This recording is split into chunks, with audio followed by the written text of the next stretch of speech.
Assalamualaikum warahmatullahi wabarakatuh. Selamat pagi, salam sejahtera bagi kita semua. Salam, Om Swastiastu, Namo Buddhaya, dan salam kebajikan. Salam dan bahagia, salam guru penggerak, tergerak, bergerak, dan menggerakkan. Saya Lina Damayanti, calon guru penggerak Angkatan 9 dari kelas 118A dengan fasilitator Ibu Widayanti Rose dan pengajar praktek Ibu Umi Nandiro akan menyampaikan aksi nyata modul 1.4 dengan judul Implementasi Budaya Positif di Sekolah dalam rangka mencetak pelajar Pancasila. Budaya positif di sekolah.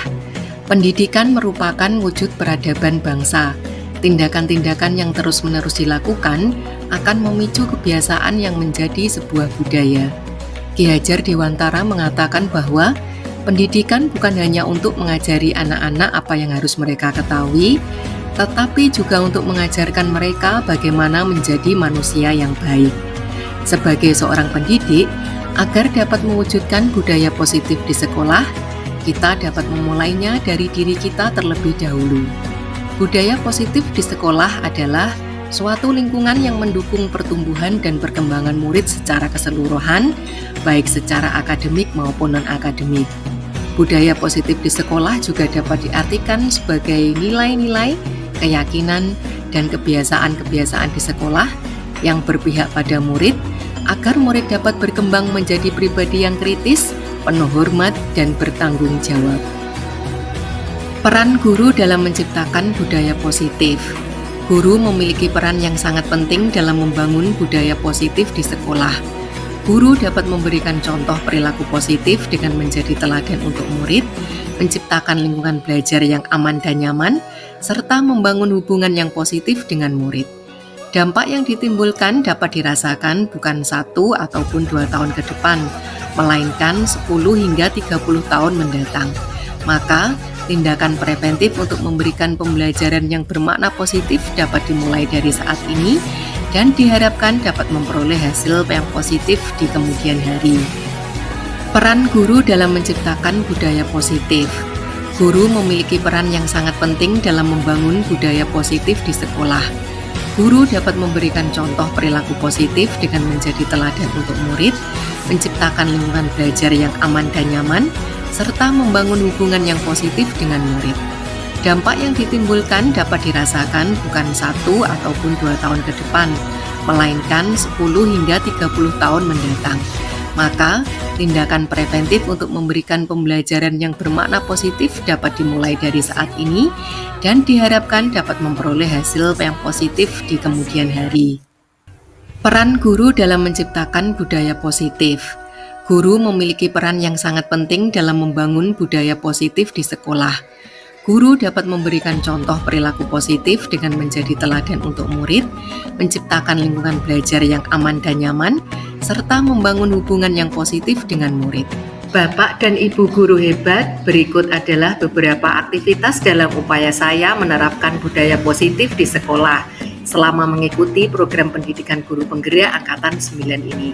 Dalam melakukan aksi nyata ini, saya mengaitkan materi yang telah saya dapatkan dari modul 1.1 tentang filosofi pendidikan menurut Ki Hajar Dewantara, modul 1.2 tentang nilai-nilai dan peran guru penggerak, modul 1.3 tentang visi guru penggerak, dan modul 1.4 tentang budaya positif. Budaya positif dapat diwujudkan melalui berbagai kegiatan seperti pembiasaan, keteladanan, dan penghargaan. Budaya positif di sekolah dapat menciptakan lingkungan yang aman dan nyaman bagi murid untuk belajar dan berkembang. Menyambut kehadiran para pemilik masa depan dengan senyuman dan kata-kata motivasi dapat memberikan semangat kepada murid untuk sepenuhnya hadir di ruang belajar dan siap menerima ilmu dari ibu dan bapak guru. Upaya mencetak profil pelajar Pancasila. Profil pelajar Pancasila adalah sejumlah karakter dan kompetensi yang diharapkan pada diri murid yang didasarkan pada nilai-nilai luhur Pancasila. Profil pelajar Pancasila terdiri dari 6 dimensi, yaitu beriman, bertakwa kepada Tuhan Yang Maha Esa dan berakhlak mulia, berkebinekaan global, mandiri, bergotong royong, bernalar kritis, dan kreatif. Murid yang memiliki profil pelajar Pancasila diharapkan dapat berkontribusi positif bagi masyarakat. Dengan menerapkan profil pelajar Pancasila, peserta didik dapat menjadi warga negara yang baik dan dapat membangun masyarakat yang lebih baik. Dalam budaya positif, hukuman tidak dianggap sebagai cara yang efektif untuk mengubah perilaku murid. Hukuman hanya akan membuat murid merasa tidak dihargai dan tidak dihormati. Hal ini dapat membuat murid menjadi lebih agresif dan sulit dikendalikan. Budaya positif lebih menekankan pada pemberian penguatan positif untuk mendorong perilaku yang diinginkan. Penguatan positif dapat membantu murid untuk merasa dihargai dan termotivasi untuk berperilaku lebih baik. Saya bersama dengan tim tata tertib sekolah yang dibantu dari anak-anak OSIS, MPK, dan ekstrakurikuler Paskibra mencoba menerapkan bentuk disiplin positif untuk penanganan murid yang datang terlambat. Pendekatan positif yang kami lakukan bertujuan untuk menumbuhkan kesadaran dan motivasi intrinsik agar dapat menjadi pribadi yang lebih baik lagi dan mampu menghargai dirinya. Dalam hal menjaga kebersihan kelas adalah salah satu aspek penting dari disiplin positif. Ketika murid belajar untuk menjaga kebersihan kelas mereka juga belajar untuk bertanggung jawab atas lingkungan mereka sendiri. Murid juga akan belajar untuk menghargai lingkungan belajar mereka dan teman-teman mereka. Bila murid menumpahkan sesuatu di lantai, mereka dapat diajarkan untuk membersihkannya sendiri. Bila murid membuang sampah sembarangan, mereka dapat diajarkan untuk mengambilnya kembali dan membuangnya di tempat sampah. Dengan menerapkan disiplin positif, guru dapat membantu murid untuk mengembangkan tanggung jawab dan karakter yang baik, serta menciptakan lingkungan belajar yang bersih dan nyaman. Menyusun keyakinan kelas. Keyakinan kelas adalah nilai-nilai dan norma yang disepakati bersama oleh guru dan murid di suatu kelas. Keyakinan kelas dapat menjadi salah satu faktor penting dalam membangun budaya positif di sekolah. Keyakinan kelas dapat memberikan pedoman bagi murid tentang perilaku yang diharapkan di kelas. Murid dapat belajar tentang nilai-nilai dan norma yang penting di kelas melalui keyakinan kelas. Keyakinan kelas dapat membantu murid untuk mengambil tanggung jawab atas perilaku mereka. Ketika murid memahami keyakinan kelas, mereka lebih cenderung untuk berperilaku sesuai dengan keyakinan tersebut. Keyakinan kelas dapat membantu menciptakan lingkungan belajar yang aman dan nyaman bagi murid, sehingga mereka lebih cenderung untuk fokus pada pembelajaran. Diseminasi budaya positif di sekolah kepada rekan sejawat. Pengalaman dan ilmu yang telah saya dapatkan selama mengikuti program pendidikan guru penggerak Angkatan 9 ini, saya diseminasikan kepada rekan sejawat terkait dengan materi budaya positif di sekolah. Diseminasi budaya positif kepada rekan sejawat dapat membantu mereka untuk memahami konsep budaya positif secara lebih komprehensif dan dapat mengimplementasikannya dalam kehidupan sehari-hari dalam upaya mencetak profil pelajar Pancasila. Saya melakukan sesi webinar melalui Google Meeting dan mengundang Bapak Ibu guru dari mata pelajaran produktif, adaptif normatif, guru BK, dan staf kepegawaian. Menunggu dulu nggih Ibu dan Bapak, masih ada beberapa Bapak Ibu yang belum join. Nggih.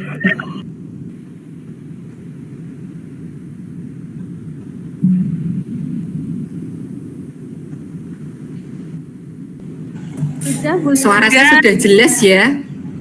Nggih. Ibu dan Bapak nanti mohon untuk on cam nggih pada saat saya menyampaikan diseminasi karena akan direcord.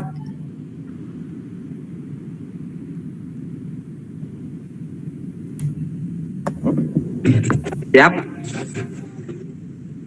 11 kurang Bu Nida. Oke, baik. Ini sudah ada 13 Ibu dan Bapak. Kira-kira kalau dimulai sekarang, apakah Ibu dan Bapak sudah siap? Oke, monggo. Sudah dimulai, Bu. Ya, baik. Ibu dan Bapak bisa on cam dulu nggih. Pak Jai sama Pak Bayu dari SMA Klaten Rowo sudah siap untuk recording?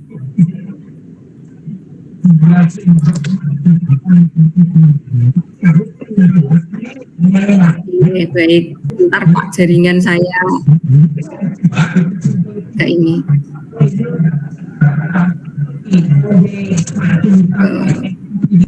Baik, Ibu dan Bapak bisa kita mulai nggih. Ini Bu Nuril juga sudah gabung. Bisa kita dan Bapak untuk mikrofonnya mungkin bisa di-unmute dulu Pak Isa.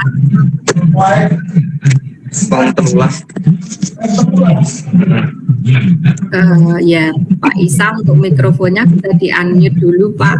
Oh ya. Terima kasih. Baik, nanti saya jelaskan dulu nggih Ibu dan Bapak untuk mekanisme kita Jimit hari ini. Mungkin nanti karena kita mulainya sekitar jam 12.50 dan karena Jimit ini nanti direcord, saya membutuhkan sekitar 1 jam. Maka nanti kalau saya membutuhkan sekitar 2 sesi, mohon Ibu dan Bapak masih berkenan untuk stay di sesi kedua, andai kata di sesi pertama nanti belum selesai. Sakit nggih Bapak Ibu kira-kira?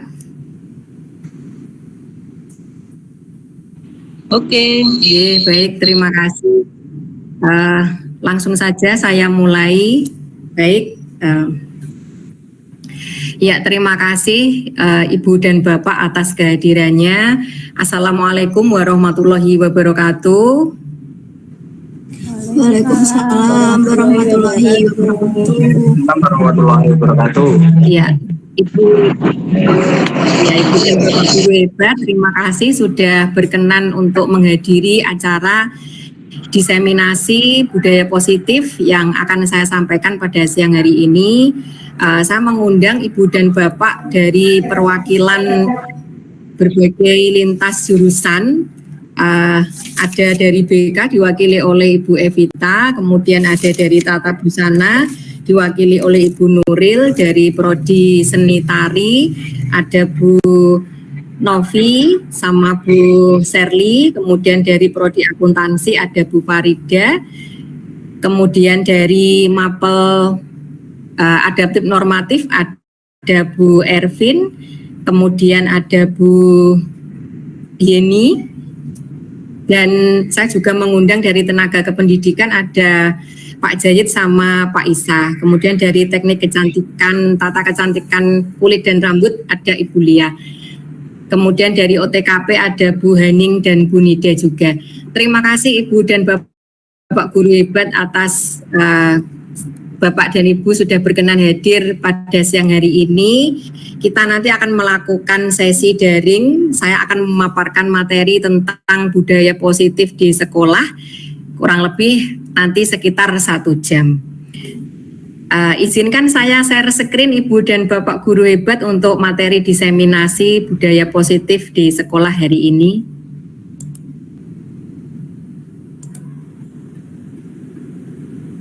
Ibu dan Bapak Guru hebat, apakah sudah tampak di layar share screen saya? Sudah Bu. Ya baik, kalau sudah tampak, ya baik Pak dan Ibu, terima kasih. Saya akan memulai sesi webinar diseminasi budaya positif sebagai bentuk aksi nyata saya mengikuti program pendidikan guru penggerak Angkatan 9. Kali ini saya akan mempraktekkan tentang budaya positif sebagai pemenuhan tugas aksi nyata modul 1.4. Nah, saya mengucapkan selamat datang kepada Ibu dan Bapak Guru hebat hari ini yang sudah berkenan mengikuti sesi webinar saya.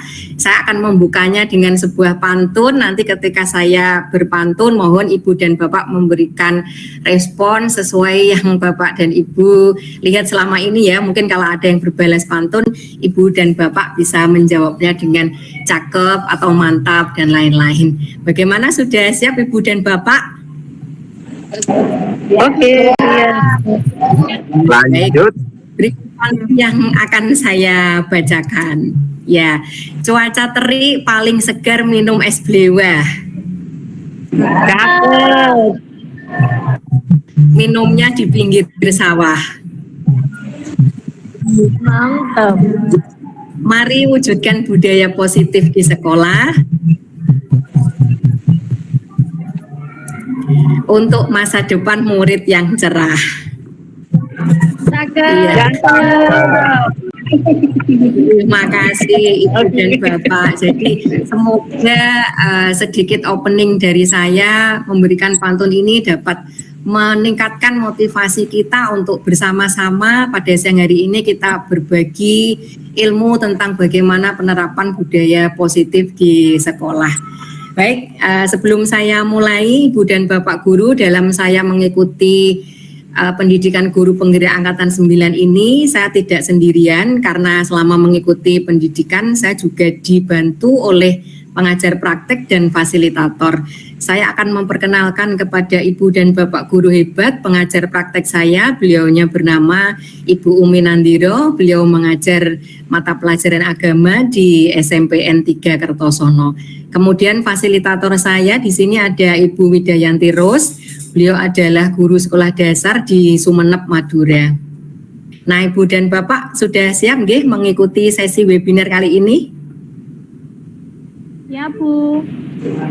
Ya, baik. Terima kasih. Ya, materi kita yang pertama adalah budaya positif. Saya akan mendesiminasikan atau mensosialisasikan, menyampaikan materi tentang budaya positif di sekolah untuk pemenuhan tugas aksi nyata modul 1.4.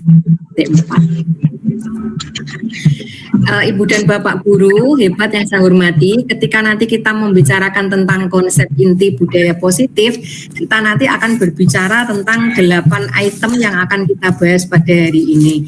Jadi budaya positif di sekolah itu intinya ada 8. Yang pertama nanti kita akan membahas tentang disiplin positif, kemudian yang kedua nanti kita akan membahas tentang nilai-nilai kebajikan. Jadi apa sih nilai-nilai kebajikan itu?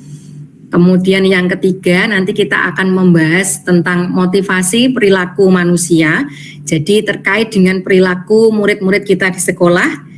Kemudian ada hukuman dan penghargaan yang selama ini kita lakukan sebagai guru. Kita juga ada aktivitas memberikan hukuman dan penghargaan. Kemudian yang kelima nanti kita akan membahas tentang keyakinan kelas. Jadi mungkin selama ini Ibu dan Bapak guru masih awam dengan apa sih keyakinan kelas itu. Kita akan membahas lebih lanjut dalam pertemuan kali ini. Kemudian yang keenam adalah kebutuhan dasar manusia. Yang ketujuh adalah 5 posisi kontrol yang nanti akan kita terapkan sebagai seorang pemimpin. Kemudian yang kedelapan adalah segitiga restitusi. Dari ke-8 item yang saya sampaikan, Ibu dan Bapak guru pasti mengenal beberapa yang sudah pernah dilakukan, yang mungkin sudah pernah didengar dan beberapa lagi masih asing begitu atau masih awam. Dari ke-8 hal yang saya sampaikan, coba saya ingin mendengarkan dari Ibu dan Bapak guru nomor berapa kira-kira yang masih awam selama ini belum pernah kita terapkan. Nomor 5. 8. Ya, nomor 5 ya Bu Farida, 8. Nomor 5 keyakinan kelas dan nomor 5. Baik, ya terima kasih Bu dan Bapak. Saya akan memulai dulu dari konsep yang pertama yaitu tentang disiplin positif. Nah, sebelum ke sana saya jelaskan dulu tentang budaya positif di sekolah. Di situ saya melampirkan 2 gambar tentang aktivitas saya ketika mengajar di kelas ya, Ibu dan Bapak bisa menyaksikannya di situ. Pada gambar yang sebelah kanan bawah di situ terlihat saya bersama dengan anak-anak ketika pulang sekolah. Anak-anak saya berikan kesempatan untuk berpamitan seperti biasanya kita selalu ini ya salim dulu begitu. Kemudian yang gambar sebelahnya lagi adalah memulai dan mengakhiri kegiatan pembelajaran dengan berdoa. Nah, sebetulnya apa sih budaya positif di sekolah ini? Ya, budaya positif di sekolah merupakan pembiasaan-pembiasaan hal yang baik, mencakup sikap atau perilaku maupun tutur kata oleh seluruh warga di sekolah. Jadi hal-hal baik yang selama ini sudah ada di sekolah kita meliputi perilaku, tutur kata, dan juga sikap. Hal yang pertama tadi adalah tentang disiplin positif. Nah, mari kita lihat dulu ilustrasi berikut ini. Saya akan menanyakan beberapa pertanyaan gitu ya Ibu dan Bapak. Nah, apa sih yang Ibu dan Bapak Guru bayangkan ketika mendengar kata disiplin? Mungkin selama ini Bapak dan Ibu Guru mendengar kata disiplin itu pasti berkaitan dengan apa? Waktu. Mungkin dengan tata tertib, iya waktu, terus Teratur. iya teratur, gitu ya. Waktu, teratur, hukuman, tata tertib. Jadi memang betul sekali Ibu dan Bapak, disiplin itu memang terkait dengan tata tertib, kemudian kepatuhan, karena memang asal kata dari disiplin itu berasal dari bahasa Latin disiplina ya, yang artinya adalah sebetulnya belajar.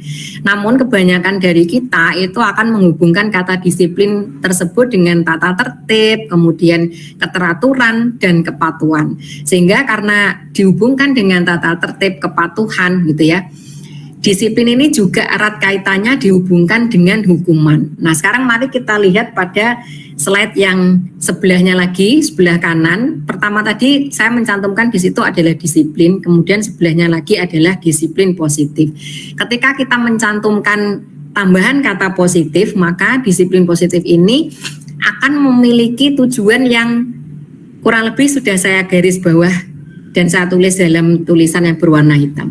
Jadi tujuan kita nanti menerapkan disiplin positif sebagai pendidik adalah untuk menciptakan anak-anak yang memiliki disiplin diri sehingga mereka itu bisa berperilaku dengan mengacu pada nilai-nilai kebajikan universal dan memiliki motivasi intrinsik bukan ekstrinsik.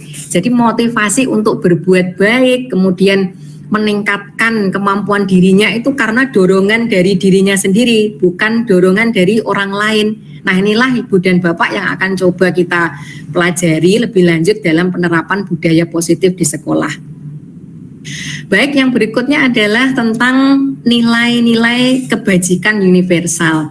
Jadi kita akan membahas tentang nilai-nilai kebajikan universal yang selama ini sudah pernah kita pelajari.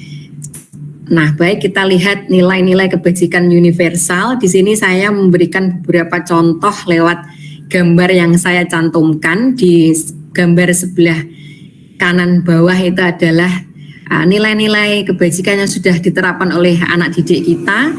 Pada saat itu ada halaman depan kelas yang masih kotor begitu. 2 anak dari kelas 10 ini berinisiatif untuk membersihkannya karena melihat aktivitas piket yang dilakukan temannya itu kurang bersih. Kemudian saya melihat mereka, saya tanya gitu ya, apa yang sedang kalian lakukan? Terus mereka menjawab, saya membersihkan ini Bu, halaman depan yang terlihat masih kotor. Kemudian yang di sebelahnya lagi, di situ ada saya, Bu Evita pada saat itu dan Bu Istiqomah. Kami bertiga menyambut anak-anak ketika memasuki gerbang sekolah untuk menuju tempat belajar mereka. Sekali waktu Ibu dan Bapak silakan mencoba kita menyambut anak-anak didik kita di depan gerbang, kemudian kita menyampaikan pada mereka ketika mereka mencium tangan kita, kita ucapkan selamat pagi, apa kabar, semangat ya hari ini. Pasti aura positif itu akan muncul dengan sendirinya. Ketika kita melihat senyuman mereka yang siap menyambut masa depan, itu sudah merupakan satu energi positif yang nilainya sudah luar biasa, dapat meningkatkan motivasi hidup kita sebagai seorang pendidik. Nah, nilai-nilai kebajikan yang dimaksud di sini adalah sifat-sifat positif manusia yang merupakan tujuan mulia yang ingin dicapai setiap individu. Dan nilai tersebut sifatnya universal, kemudian lintas bahasa, suku bangsa, agama maupun dari latar belakang. Sehingga nilai universal itu tidak mencakup satu suku agama tertentu ya Ibu dan Bapak. Ini sifatnya adalah universal. Nah, di sini saya menyampaikan ada teori nilai kebajikan dan profil pelajar Pancasila. Karena memang nanti tujuannya kita menerapkan teori nilai kebajikan ini, muaranya atau ujung tombaknya adalah mewujudkan profil pelajar Pancasila yang sesuai dengan karakteristik dan budaya bangsa Indonesia. Sebetulnya teori nilai kebajikan itu yang berkembang di luar sana banyak sekali ya. Di sini saya memaparkan tentang teori nilai kebajikan yang disampaikan oleh pakar pendidikan bernama Dr. William Glasser. Beliau berpendapat bahwa setiap perilaku atau perbuatan itu pasti memiliki suatu tujuan. Sehingga apapun yang dilakukan oleh anak didik kita, mereka pasti memiliki tujuan atas perilakunya itu. Kemudian saya juga mengambil teori dari seorang pakar pendidikan juga bernama Diane Goosen.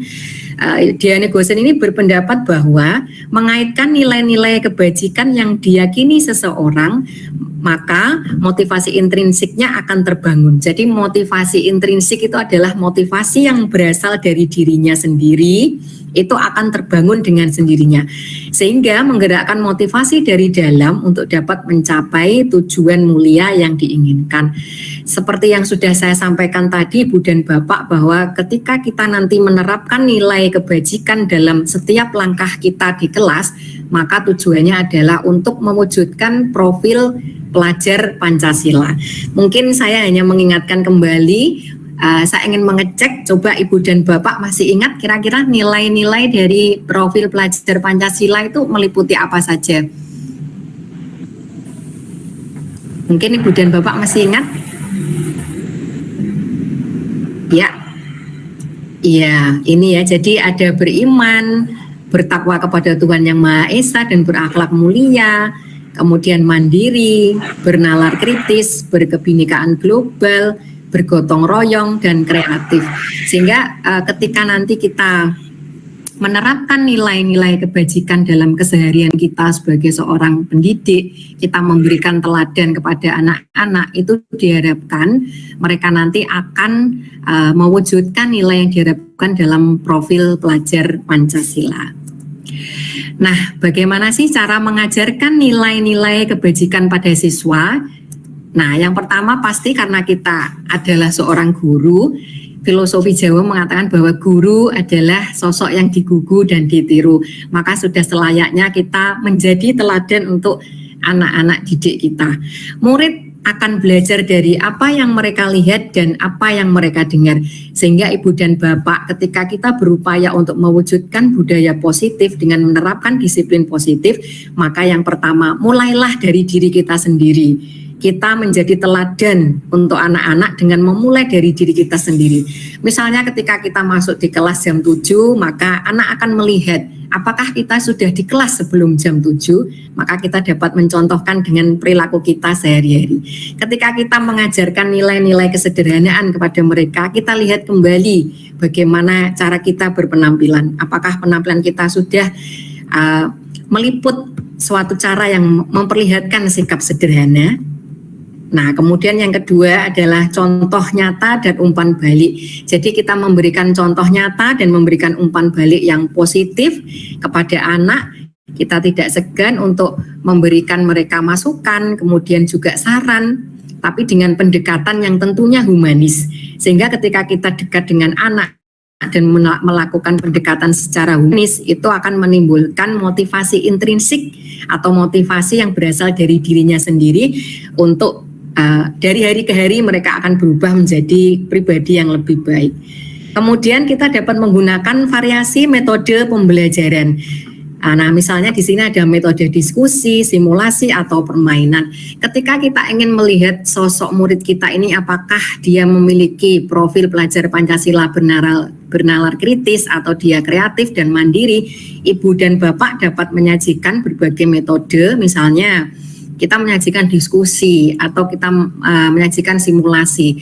Di sana kita bisa melihat apakah murid-murid kita ini dapat menerapkan nilai kemandirian, kreatif, dan bernalar kritis. Sehingga selama ini kalau Ibu dan Bapak masih menggunakan metode konvensional dengan ceramah, nanti kita akan menerapkan berbagai metode pembelajaran yang tentunya itu akan dapat mengukur dan kita dapat melihat sejauh mana murid kita telah memiliki nilai profil pelajar Pancasila. Nah, poin yang ketiga adalah tentang motivasi perilaku manusia. Jadi seperti yang saya sampaikan di awal tadi, setiap tindakan manusia pasti ada motivasi yang mendasari untuk melakukan itu. Baik Ibu dan Bapak, saya memiliki satu pertanyaan untuk Ibu dan Bapak Guru jawab. Mohon Ibu dan Bapak Guru nanti berkenan untuk menjawab pertanyaan ini sesuai dengan yang Ibu dan Bapak Guru alami ya. Baik, pertanyaannya adalah sebagai seorang guru saat Ibu Bapak hadir mengajar di kelas tepat waktu, motivasi apakah yang mendasari tindakan Ibu dan Bapak? Apakah itu memang berasal dari motivasi Ibu dan Bapak sendiri karena Ibu dan Bapak ingin memberikan teladan, ataukah Ibu dan Bapak itu datang tepat waktu karena ingin mendapat pujian dari atasan? Coba Ibu dan Bapak silakan yang berkenan untuk menyampaikan pendapatnya.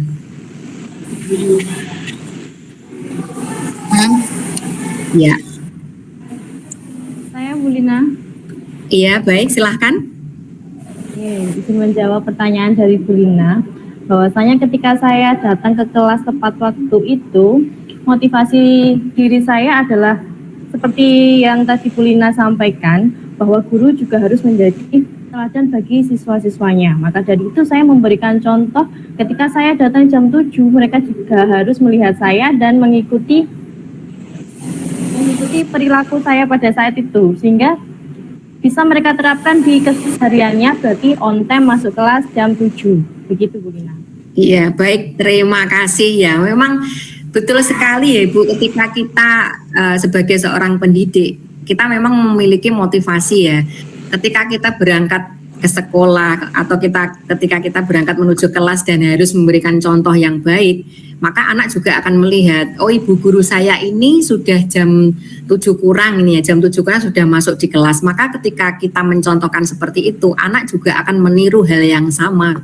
Baik, terima kasih. Jadi luar biasa sekali jawabannya hari ini. Memang itu berasal dari motivasi diri kita sendiri untuk menjadi pribadi yang lebih baik. Nah, dari hal yang sudah saya sampaikan di atas, ini ada 3 jenis teori motivasi ya Ibu dan Bapak yang disampaikan oleh pakar pendidikan bernama Diana Goosen ini. Nah, motivasi pertama adalah jadi untuk menghindari ketidaknyamanan atau hukuman ya, sehingga kita berperilaku itu karena hanya untuk menghindari ketidaknyamanan atau hukuman. Maka motivasi ini kira-kira berasal dari diri kita atau bukan ya, atau berasal dari intrinsik atau ekstrinsik. Ya, pasti itu adalah motivasi yang sifatnya eksternal karena bukan berasal dari diri kita sendiri. Kemudian yang kedua adalah untuk mendapatkan imbalan atau penghargaan dari orang lain. Ketika kita melakukan suatu bentuk kebaikan, namun di balik itu semua, jadi kita hanya berharap untuk mendapatkan imbalan atau penghargaan dari orang lain. Maka motivasi ini juga bukan internal. Kemudian yang ketiga adalah untuk menjadi orang yang diinginkan dan menghargai diri sendiri dengan nilai-nilai kebajikan yang sudah kita percaya tadi. Misalnya tadi contohnya adalah saya berangkat tepat waktu itu karena ingin menjadi contoh, memberikan teladan yang baik untuk murid-murid saya. Maka ini adalah termasuk motivasi internal. Nah, baik Ibu dan Bapak Guru, yang akan kita bahas hari ini adalah terkait dengan motivasi internal. Sehingga ketika kita memberikan contoh atau teladan yang baik untuk anak didik kita, kita berharap mereka melakukan semua aktivitas itu termotivasi pada keinginan dirinya sendiri untuk berubah menjadi lebih baik. Berikut saya berikan beberapa contoh. Di tengah itu adalah anak didik kita yang memang memiliki motivasi untuk menjaga lingkungan sekolah kita supaya lebih bersih. Maka setiap pulang sekolah mereka memiliki kebiasaan baik, yaitu membuang sampah. Kemudian pada sebelah kiri dan sebelah kanan adalah motivasi yang dilakukan anak-anak yang berasal dari dirinya sendiri. Pada saat pembelajaran bahasa Jepang, mereka menggunakan berbagai platform teknologi untuk menunjang pembelajaran karena memang mereka ingin dalam dirinya itu saya harus lebih baik lagi dari hari ke hari. Nah, yang keempat adalah hukuman dan penghargaan. Di sini judulnya adalah hukuman dan penghargaan. Nah, apakah kira-kira nanti penghargaan itu juga termasuk ada yang bersifat menghukum? Kita akan membahas lebih lanjut ya, baik Ibu dan Bapak. Di sini saya memaparkan 2 item, yaitu hukuman dan konsekuensi, dan satu lagi adalah restitusi. Kita lihat dulu tentang hukuman dan konsekuensi. Jadi kalau hukuman dan konsekuensi itu adalah tindakan terhadap suatu pelanggaran yang pada umumnya itu ketika kita melakukan suatu pelanggaran atau kesalahan, pasti kita akan mendapatkan hukuman atau konsekuensi. Lalu bagaimana kalau ketika kita melihat sebuah kesalahan dan itu dilihat dari kacamata atau sudut pandang restitusi? Kita lihat dulu pengertian restitusi adalah proses menciptakan kondisi bagi murid untuk memperbaiki kesalahan mereka sehingga mereka bisa kembali pada kelompok mereka dengan karakter yang lebih kuat. Ini juga lagi-lagi disampaikan oleh pakar pendidikan bernama William Gosen tadi ya Ibu dan Bapak.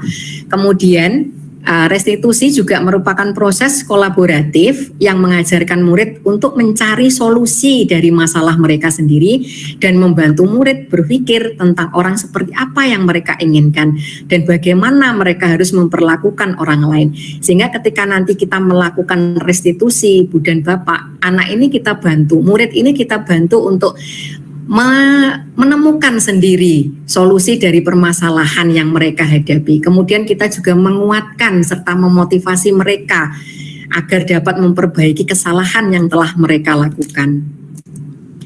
Nah, di sini ada dua sifat, yaitu sifat hukuman dan sifat konsekuensi. Sifat hukuman ini tidak terencana atau tiba-tiba. Murid tidak tahu apa yang akan terjadi dan tidak dilibatkan. Karena apa? Murid hanya menerima suatu hukuman tanpa melalui suatu kesepakatan atau pengarahan dari pihak guru, baik sebelum atau sesudahnya. Nah, hukuman bisa berupa hukuman fisik maupun psikis, disakiti oleh suatu perbuatan atau kata-kata. Sehingga ketika kita memberikan hukuman kepada anak, baik itu yang berupa disakiti oleh perbuatan atau kata-kata, dia pasti akan merasakan dampak yang tidak hanya berdampak jangka pendek, namun juga berdampak pada jangka panjang. Misalnya dampak yang cukup terlihat adalah yang jelas mereka pasti merasa sakit hati. Kemudian kita lihat di sini adalah sifat konsekuensi. Nah, karena konsekuensi sudah terencana atau sudah disepakati, sudah dibahas dan disetujui oleh murid dan guru, umumnya bentuk konsekuensi dibuat oleh pihak sekolah. Murid sudah mengetahui sebelumnya tentang konsekuensi yang akan diterima bila ada pelanggaran pada konsekuensi. Nah, pada konsekuensi murid ini dibuat tidak nyaman, namun dalam jangka waktu yang pendek. Nah, Ibu dan Bapak, kita akan berlatih menyebutkan beberapa hal ini, apakah termasuk dalam contoh hukuman ataukah contoh konsekuensi. Nah, saya sudah menyebutkan di situ ada latihan, apakah Ibu dan Bapak sudah siap untuk berlatih? Sudah siap, Nggih? Siap. Ya, baik Ibu dan Bapak, saya akan memaparkan di sini ada beberapa contoh aktivitas yang selama ini sebagai guru mungkin dari kita Ibu dan Bapak ya pernah melakukan kegiatan di bawah ini. Saya bacakan soalnya, Ibu dan Bapak dapat menuliskan jawaban pada secari kertas begitu, atau Ibu dan Bapak bisa memikirkan jawabannya ini kira-kira apa. Baik, saya bacakan soal yang pertama adalah mencatat 100 kali di dalam buku kalimat, saya tidak akan terlambat lagi.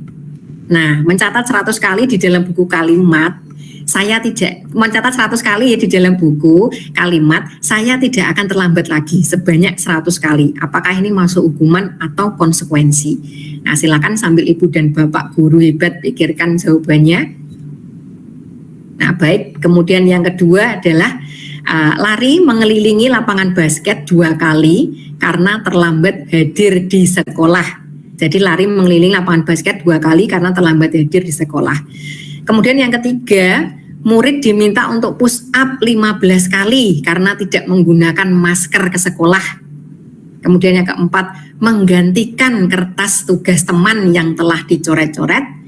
Yang kelima adalah membersihkan tumpahan air di meja tulis karena tersenggol pada saat belajar. Nah, apakah ini hukuman atau konsekuensi?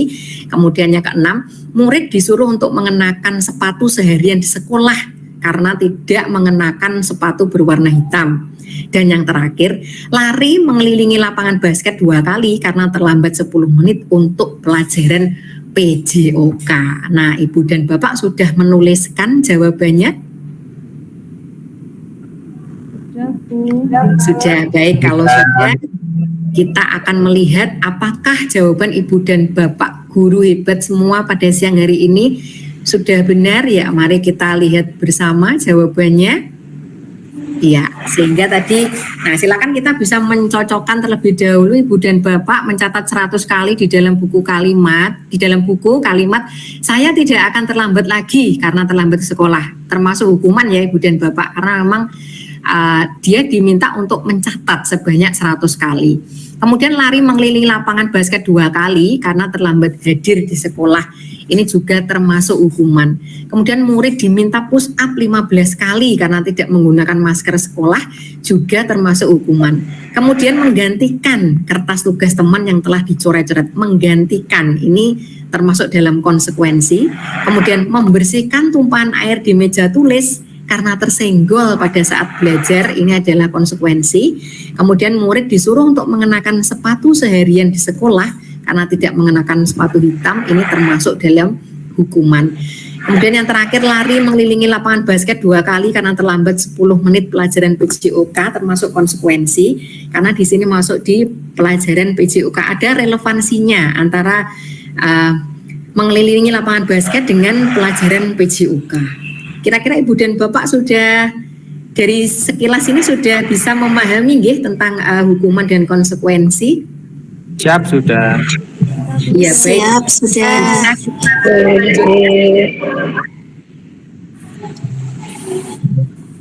Iya, baik, kalau bisa kita lanjutkan.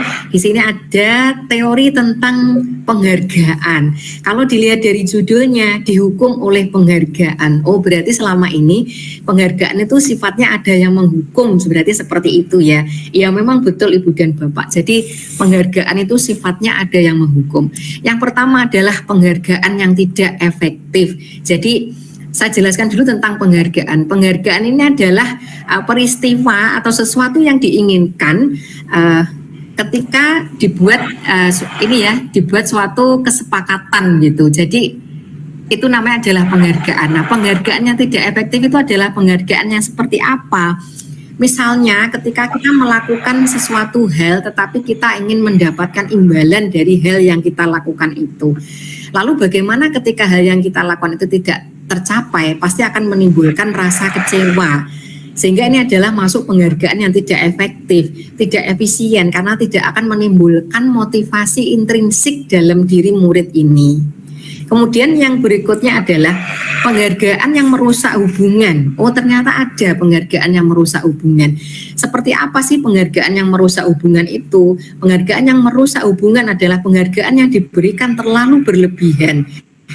Misalnya ketika kita memiliki seorang murid yang dia sangat menonjol di kelas, dia pandai di kelas, kemudian kita sering memujinya di depan teman-temannya, maka itu akan menimbulkan rasa iri kepada yang lainnya, sehingga ini dapat menimbulkan penghargaan yang dapat merusak hubungan. Atau Ibu dan Bapak, kita juga perlu melihat apakah murid kita itu melakukan sesuatu karena motivasi ataukah hanya karena ingin membuat senang gurunya. Jadi penghargaan yang merusak hubungan contohnya seperti itu. Kemudian yang terakhir adalah penghargaan yang menghukum. Nah, penghargaan yang menghukum ini penghargaannya seperti apa? Dulu kita pernah melihat adanya bentuk ranking. Bentuk ranking ini adalah penghargaan yang menghukum Ibu dan Bapak. Maka di kurikulum Merdeka kita sudah tidak lagi menemukan adanya perankingan. Ketika kita melihat ranking, kemudian ada anak yang berharap untuk mendapatkan ranking 1. Ternyata pada faktanya dia mendapatkan ranking 3 atau mungkin ranking 10, maka dia akan sangat merasa kecewa. Sehingga penghargaan yang berupa ranking ini adalah penghargaan yang sifatnya menghukum. Sejatinya apa sih penghargaan itu? Menurut Alfikon, beliau berpendapat bahwa secara ideal tindakan belajar itu sendiri adalah penghargaan yang sesungguhnya. Sehingga ketika kita mengajar di kelas Ibu dan Bapak, kita memberikan penghargaan kepada anak didik kita. Misalnya ketika mereka menang kuisis atau mereka menjadi champion pada saat ada word wall, maka itu juga harus dapat menimbulkan motivasi intrinsik dalam dirinya. Kita sadarkan mereka bahwa ketika kamu melakukan ini, lakukanlah ini untuk kebaikanmu di masa yang akan datang. Jangan berharap imbalan apapun. Nah, ketika kita membantu murid menciptakan dunia berkualitas ya Ibu dan Bapak, kita dapat menciptakan suasana belajar yang aman dan menyenangkan. Ini adalah contoh pembelajaran yang saya lakukan di kelas Ibu dan Bapak pada saat saya memberikan kuisis, sehingga saya memotivasi anak-anak untuk selalu belajar lebih baik. Jangan hanya karena kuisis kalian semangat belajar, tapi harus karena motivasi ingin bisa dan lebih meningkatkan kemampuan dalam berbahasa Jepang. Kemudian poin yang kelima adalah tentang keyakinan kelas. Jadi mengapa sih keyakinan kelas, mengapa bukan peraturan kelas? Nah, saya ada dua pertanyaan. Pertanyaan pertama adalah mengapa kita memiliki peraturan tentang penggunaan helm saat berkendara? Kira-kira mengapa sih Ibu dan Bapak kita kok harus memakai helm pada saat berkendara, itu kira-kira kenapa? Menjaga keselamatan. Iya betul, jadi karena memang kita yakin kalau kita memakai helm pasti kita akan selamat. Kemudian mengapa ada peraturan dilarang merokok di sekolah? Karena merokok itu dapat merusak kesehatan. Iya betul sekali. Jadi dari contoh yang saya paparkan tadi, kita meyakini bahwa nilai keselamatan atau kesehatan itulah yang kita sebut dengan keyakinan. Nah, keyakinan itu adalah nilai-nilai kebajikan universal yang disepakati secara tersirat dan tersurat, terlepas dari latar belakang suku, agama, dan ras. Murid-murid pun demikian Ibu dan Bapak, mereka perlu mendengarkan dan memahami arti sesungguhnya tentang peraturan-peraturan yang diberikan. Apa nilai-nilai kebajikan di balik peraturan tersebut dan apa tujuan utamanya. Nah, dari yang dulunya kita membuat peraturan kelas, kemudian kita menerapkan lagi menjadi keyakinan kelas. Dengan keyakinan kelas kita menerapkan nilai-nilai kebajikan universal, maka itu akan dapat meningkatkan dan membuat lingkungan lebih positif lagi. Apabila kita berada dalam lingkungan yang positif dengan budaya positif dan disiplin positif, maka nanti akan tercipta suatu budaya positif di sekolah kita. Nah, pembentukan keyakinan kelas itu Ibu dan Bapak dapat berupa pernyataan nilai kebajikan universal, dibuat dalam pernyataan positif, kemudian dibuat dengan kalimat sedikit saja agar mudah diingat. Kemudian sesuai dengan kondisi kelas atau sekolah sehingga mudah diterapkan. Kemudian semua warga kelas dilibatkan dalam membuat keyakinan kelas tersebut. Nah, ini adalah contoh keyakinan kelas yang sudah saya terapkan di kelas saya. Contohnya adalah disiplin, kemudian berbicara yang sopan, aktif menjaga kebersihan lingkungan, dan aktif mendengarkan guru serta responsif. Nah, kurang lebih seperti ini Bu dan Bapak, kita menggunakan kalimat yang positif, misalnya datang tepat waktu. Kalau dulu kita tata tertibnya adalah tidak boleh terlambat, maka kita rubah dengan kalimat positif, datang tepat waktu. Kemudian mengikuti pembelajaran. Kurang lebih seperti itu bentuk keyakinan kelas. Nah, yang berikutnya adalah kebutuhan dasar manusia. Jadi ini adalah gambar dari pakar pendidikan William Glasser. Beliau berpendapat bahwa ada 5 kebutuhan dasar manusia ya. Jadi seluruh tindakan manusia itu memiliki tujuan tertentu. Semua yang kita lakukan adalah usaha terbaik untuk mendapatkan apa yang kita inginkan. Ketika kita mendapatkan apa yang kita inginkan, sebetulnya saat itu kita sedang memenuhi satu atau lebih dari satu kebutuhan dasar kita. Teori 5 kebutuhan dasar manusia, yang pertama adalah bertahan hidup, kedua adalah kasih sayang dan rasa diterima, ketiga adalah kebebasan, keempat kesenangan, dan keenam adalah penguasaan.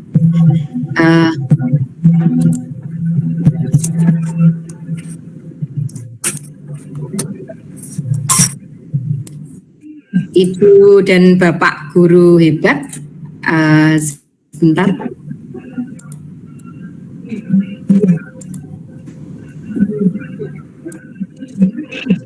Ini kita close dulu nggih, tapi nanti kita bisa memulai di sesi kedua nggih.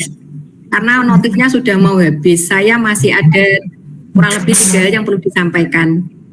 Saya close dulu, terus saya membuat link lagi, nanti kita join lagi. Siap. Siap. Jadi ini Bapak lift dulu nggih.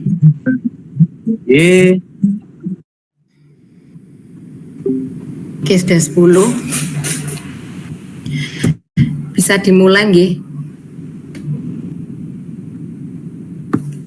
Bisa dimulai Ibu dan Bapak?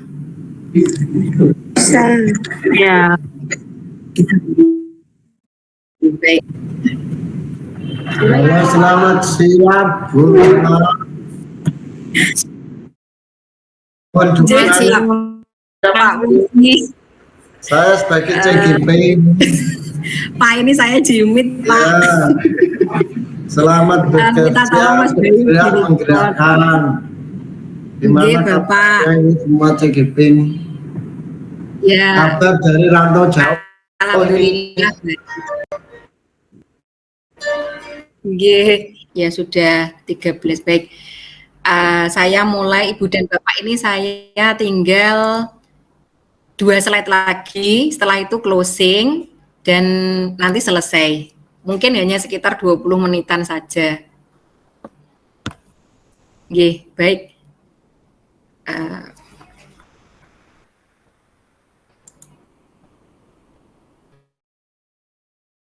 Saya share screen dulu.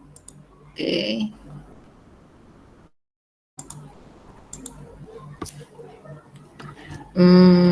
Tadi sampai ke ini ya, 5 posisi kontrol kalau nggak salah. Yang teori kebutuhan dasar manusia tadi sudah nggih Bu dan Bapak ya. Tadi saya close-nya sampai sini kan ya. 5 posisi kontrol. Sebentar.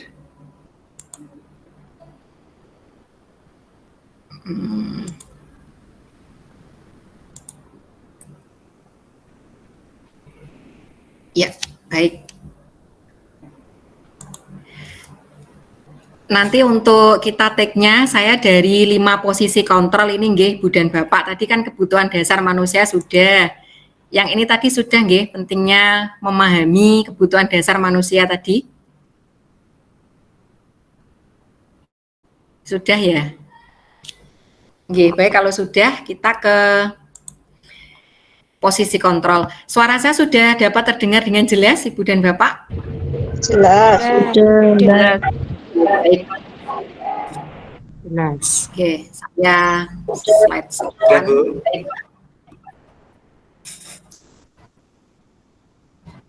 5, 4, 3, 2, 1. Nah, berikutnya Ibu dan Bapak, saya akan menjelaskan tentang 5 posisi kontrol ketika nanti kita menjadi pemimpin pembelajaran atau ketika nanti kita menjadi guru, maka kita dapat menerapkan 5 posisi kontrol ini. Nah, teori posisi kontrol itu disampaikan oleh pakar pendidikan Diane Goosen. Fotonya dapat Ibu dan Bapak saksikan pada kanan bawah ini. Beliau memiliki pandangan bahwa guru perlu meninjau kembali penerapan disiplin di dalam ruang-ruang kelas mereka selama ini. Apakah telah efektif, apakah berpusat, memerdekakan, dan memandirikan murid. Nah, 5 posisi kontrol guru, orang tua, dan atasan. Yang pertama adalah sebagai penghukum. Jadi ketika kita menjadi guru, mungkin yang selama ini kita lakukan adalah posisi yang pertama ini, sebagai penghukum. Kemudian yang kedua adalah pembuat merasa bersalah. Jadi kita terkadang itu membuat anak kita merasa bersalah karena suatu hal yang telah mereka lakukan. Kemudian yang ketiga, kita juga dapat menjadi teman. Kemudian yang keempat, dapat menjadi pemantau dari apa yang telah mereka lakukan. Kita memantau dan melihat sejauh mana perilaku mereka itu ya, apakah nanti akan masuk dalam kategori konsekuensi, hukuman, ataukah kita dapat melakukan restitusi. Kemudian yang terakhir adalah sebagai manajer. Dari kelima posisi kontrol guru, orang tua, dan atasan ini, tentunya nanti yang diharapkan adalah posisi yang terakhir, yaitu sebagai seorang manajer. Ketika kita memiliki posisi kontrol sebagai manajer, Ibu dan Bapak, posisi ini guru berbuat sesuatu bersama dengan murid, kemudian mempersilahkan murid mempertanggungjawabkan perilakunya, mendukung murid agar dapat menemukan solusi atas permasalahannya sendiri. Sehingga ketika nanti mereka menemukan atau ketika nanti kita mendapati anak didik kita melakukan suatu kesalahan, kita menggiring mereka untuk dapat menemukan solusi dari permasalahannya sendiri. Karena kita nanti diharapkan dari 5 posisi kontrol tersebut, kita diharapkan menjadi seorang manajer. Nah, yang terakhir adalah terkait dengan segitiga restitusi. Ibu dan Bapak mungkin selama ini kita masih awam dengan istilah segitiga restitusi. Nah, apa itu segitiga restitusi? Segitiga restitusi diperkenalkan oleh pakar pendidikan bernama Diane Goosen. Nah, beliau berpendapat bahwa segitiga restitusi adalah sebuah pendekatan disiplin positif yang berfokus pada perbaikan kesalahan. Jadi bukan hukuman. Pendekatan ini terdiri dari 3 langkah. Segitiga restitusi dapat menjadi alat yang efektif untuk mendidik siswa tentang tanggung jawab dan konsekuensi. Pendekatan ini dapat membantu siswa berkembang menjadi pribadi yang lebih baik dan lebih bertanggung jawab. Berikut Ibu dan Bapak gambar dari segitiga restitusi, namun ada tahapan yang harus kita pahami ketika nanti kita menerapkan segitiga restitusi dalam kehidupan nyata kita sebagai pendidik, orang tua maupun sebagai atasan. Nah, tahap yang pertama adalah menstabilkan identitas, tahap yang kedua adalah memvalidasi tindakan yang salah, kemudian tahap yang ketiga adalah menanyakan keyakinan. Kita akan mengulas lebih lanjut ketiga tahapan ini. Jadi yang pertama adalah fase menstabilkan identitas. Fase menstabilkan identitas ini merupakan bagian dasar dari segitiga yang bertujuan untuk mengubah identitas anak dari orang yang gagal karena melakukan kesalahan menjadi orang yang sukses. Ketika nanti Ibu dan Bapak berada dalam fase menstabilkan identitas, Ibu dan Bapak guru hebat dapat menanyakan pertanyaan yang dapat digunakan pada fase menstabilkan identitas. Yang pertama adalah kita bisa menyampaikan ke anak kita perkataan seperti ini, berbuat salah itu tidak apa-apa. Kemudian, tidak ada manusia yang sempurna. Kemudian saya juga pernah melakukan kesalahan seperti itu. Kemudian kita bisa menyelesaikan ini. Jadi kita mengatakan kepada mereka kita bisa menyelesaikan ini. Dan Ibu dan Bapak juga dapat mengatakan Bapak atau Ibu tidak tertarik mencari siapa yang salah, tapi Bapak atau Ibu ingin mencari solusi dari permasalahan ini. Kemudian pada fase validasi tindakan yang salah, menurut teori kontrol, semua tindakan manusia baik atau buruk pasti memiliki maksud atau tujuan tertentu. Nah, seorang guru yang memahami teori kontrol pasti akan mengubah pandangannya dari teori stimulus respon ke cara berpikir proaktif yang mengenali tujuan dari setiap tindakan. Pada fase validasi tindakan yang salah ini, pertanyaan yang dapat dilontarkan adalah, padahal kamu bisa ya melakukannya lebih buruk dari ini. Kamu pasti punya alasan mengapa melakukan hal itu. Kamu patut bangga pada dirimu sendiri karena kamu telah melindungi sesuatu yang penting buatmu. Kamu boleh mempertahankan sikap itu, tapi kamu harus menambahkan sikap yang baru. Kemudian pada fase menanyakan keyakinan, teori kontrol menyatakan bahwa kita pada dasarnya termotivasi secara internal. Jadi ketika identitas sukses telah tercapai pada tahap yang pertama tadi, tingkah laku yang salah telah divalidasi pada fase validasi tindakan yang salah, maka anak akan siap dihubungkan dengan nilai-nilai yang dia percaya dan berpindah menjadi orang yang dia inginkan. Sehingga pada fase menanyakan keyakinan ini, Ibu dan Bapak, misalnya ketika anak kita berbuat suatu kesalahan, kita tanyakan pada mereka, nilai kebajikan apa yang telah mereka langgar dari kesepakatan yang telah kita buat bersama. Kemudian pada fase ini juga kita dapat menguatkan mereka, kita memotivasi mereka untuk dapat menemukan solusi dan mencari permasalahan dari kesalahan yang telah mereka buat tersebut, dan kita mendampingi mereka sampai mereka siap kembali kepada komunitasnya. Nah, pertanyaan pada tahap menanyakan keyakinan, contohnya seperti ini, apa yang kita percaya sebagai kelas atau keluarga? Kemudian, apa nilai-nilai umum yang kita telah sepakati? Apa bayangan kita tentang kelas yang ideal? Kamu mau jadi orang yang seperti apa? Kira-kira tahapan pada saat kita menanyakan keyakinan dalam segitiga restitusi seperti itu. Nah, kesimpulannya Ibu dan Bapak dari materi diseminasi budaya positif kita siang hari ini adalah bagaimana kita dapat mewujudkan budaya positif di sekolah itu dapat dimulai dari diri kita sendiri terlebih dahulu dengan menjadi teladan yang baik bagi murid. Kita dapat menerapkan konsep restitusi dalam menyikapi kesalahan murid sehingga kita dapat memperlakukan murid lebih humanis. Diharapkan dapat memunculkan dirinya untuk menjadi individu yang lebih baik lagi. Nah, sebelum saya mengakhiri sesi pada siang hari ini, marilah bersama-sama Ibu dan Bapak kita melakukan refleksi terlebih dahulu. Saya ada satu pertanyaan di closing ceremony ini. Pertanyaannya adalah, hal baru apa yang dapat saya pelajari hari ini dari budaya positif di sekolah yang telah saya sampaikan? Silahkan Ibu dan Bapak berkenan untuk memberikan refleksinya. Saya berikan kesempatan kepada Ibu dan Bapak untuk menyampaikan refleksinya. Silahkan. Barangkali hal baru apa sih yang kita pelajari hari ini Bu dan Bapak? Tadi kita sudah belajar tentang budaya positif, kemudian kita juga sudah belajar tentang keyakinan kelas. Mungkin bisa diberikan sedikit gambaran hal baru apa yang bisa dipelajari pada siang hari ini.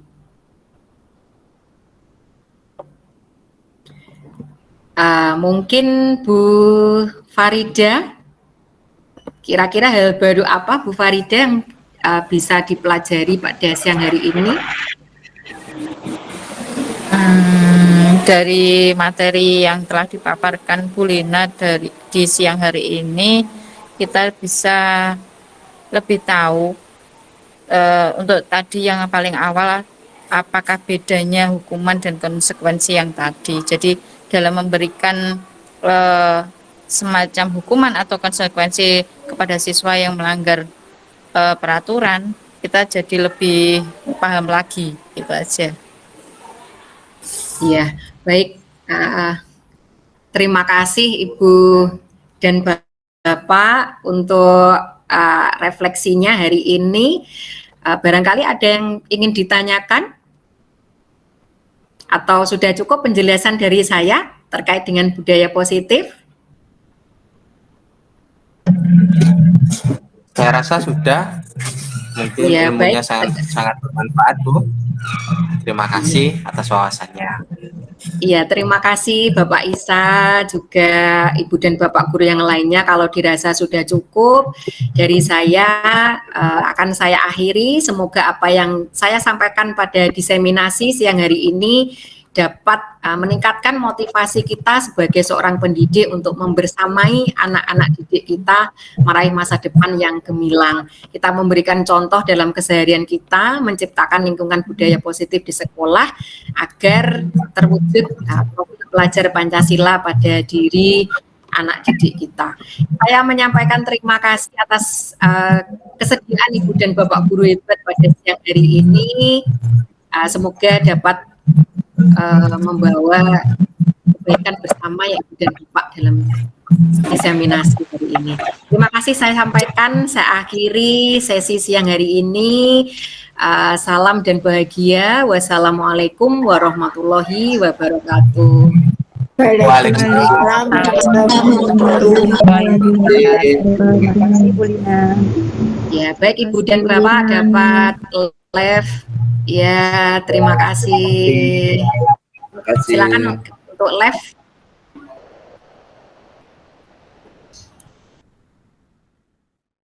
Assalamualaikum warahmatullahi wabarakatuh. Perkenalkan, saya Novi Anjalsari yang merupakan teman sejawat dari Bu Lina Damayanti di SMKN Negeri 2 Nganjuk. Pada kesempatan kali ini saya akan menyampaikan diseminasi yang telah dilakukan oleh Bu Lina guna pemenuhan tugas pada program pendidikan guru penggerak angkatan 9 pada materi 1.4 budaya positif. Hal baru yang saya dapatkan dari diseminasi online yang diadakan oleh Bu Lina adalah tentang materi penghargaan yang menghukum. Selama ini saya beranggapan bahwa siswa butuh suatu penghargaan untuk meningkatkan motivasi belajarnya. Namun, penghargaan yang dimaksud harus sesuai dengan situasi dan kondisi siswa sehingga tidak menjadi penghargaan yang kurang efektif. Penghargaan yang dimaksud adalah penghargaan yang mampu memberikan motivasi kepada diri peserta didik untuk menjadi lebih baik lagi dari hari ke hari. Sekian testimoni dari saya, terima kasih. Demikianlah aksi nyata saya dalam mempraktekkan materi yang telah saya dapatkan pada modul 1.1, 1.2, 1.3, dan 1.4. Budaya positif adalah investasi jangka panjang untuk masa depan bangsa. Dalam upaya mencetak profil pelajar Pancasila melalui budaya positif, konsistensi dan kesinambungan sangat diperlukan. Terima kasih telah berkenan menyaksikan video saya, semoga bermanfaat. Wassalamualaikum warahmatullahi wabarakatuh.